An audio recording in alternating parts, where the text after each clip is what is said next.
So I'm very, very passionate about financial freedom. And I thought everybody was like me and had a reservoir of thousands of pounds and weren't in debt. But I was rudely awakened when I began to speak to people and realised that sadly isn't the case, and it was a lot worse than what I believed it was.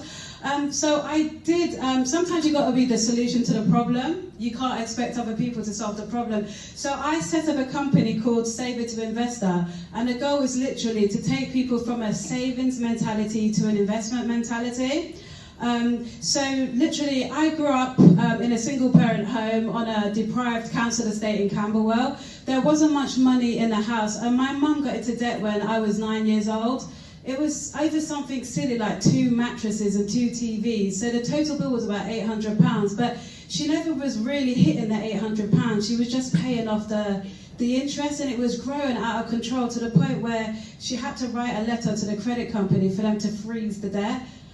Freeze the interest so that she could pay back the funds. And at 9 years old, I just found that so embarrassing, and I just decided from then that I would never be in debt, and that has been the case. But then I realised at the age of 19 that wealthy people, it's one thing to save money, but the key to financial freedom is investing. And if you can't get your money above the rate of inflation, which is 2%, you're forever in that rat race of having to work till you're 67. And you know the retirement age is going up year on year. So my goal is to help people break that cycle, but also have the mindset of being able to pass on generational wealth, because when you can do that, you can set your family up for generations, and a lot of families do achieve that. So I just want to share some statistics with you all. So right now there's 27 million households in the UK, and 10 million households have zero savings, and that includes children. So that means these families are financially vulnerable. And the average UK debt is £8,000 per person, and that's not including the mortgage.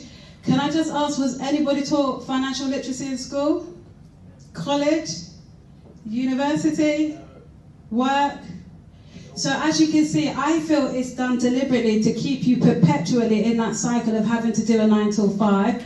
And it is great to work, but I'm sure most people would prefer to have an early retirement if possible and do what they actually really love and enjoy. And I believe if you manage your finances well, you can achieve that goal. So I'm going to ask a question now. What does it mean to save? Why should you save? Anyone? Rainy day, someone said. Anything else? Why save?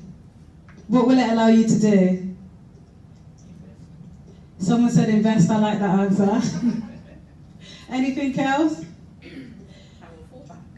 Fallback. Yeah, so in my case, when I was 25, I had a one-bedroom house initially, and I didn't think that would need furniture until I got there, and all I saw was a fridge freezer, and I was like, uh-oh. I calculated I needed at least £2,500, but because I had thousands of pounds, it's not like I wanted to furnish that flat, but it was there. And I've heard other stories of people not being able to move into their apartment straight away because it takes time to put all that money together. So when you handle your money well, it just gives you that peace of mind and that freedom to just have peace. So I'm going to share with you the savings model that allowed me to save over £12,000 on a low income, and I'm talking less than £80,000 a year. So literally, I normally work off slides, so forgive me for my little presentation here. So literally, this all totals 100%. So let's say 70% here, 10% here, 10% here, 10% here. So literally, I would take 10% and I would save and invest it. 10% fun, because you've got to have some fun. It's not all about just being responsible. 10% tithing or charity. You know, most wealthy people give money away, especially these corporate firms. It's like there's a principle, you give and it comes back to you. And then literally live off 70%. A lot of people get into financial difficulty because they're living off, there's nothing left over. And so this model is from a book called David Back, The Automatic Millionaire. You can tweak the figures slightly, but the key thing here is I'd say live off 70% of your income and then tweak these. Some people may have debt they need to pay off, etc. So just play around with those figures. And so I'm going to share with you now the 3 principles that allowed me to save over £12,000 on a low income. So I'll just find them. So number 1, budget. How many people budget?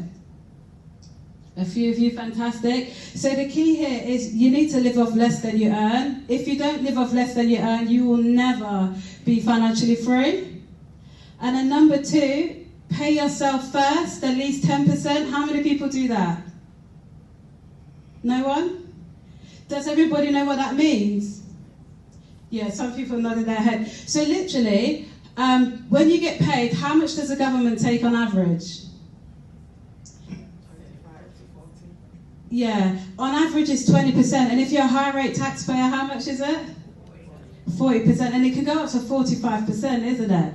So can you imagine the government guarantee between 20 and 45% of your salary, and they don't trust you to pay it, so they take it before you even get paid? So the key thing here is you all need to pay yourself first at least 10%. So what this means is before you pay your rent, your council tax, your mobile phone, and all the other bills you don't want to pay, you pay yourself first at least 10%. So that guarantees that you will have money, that you will have a pot of money. And the way to stop yourself being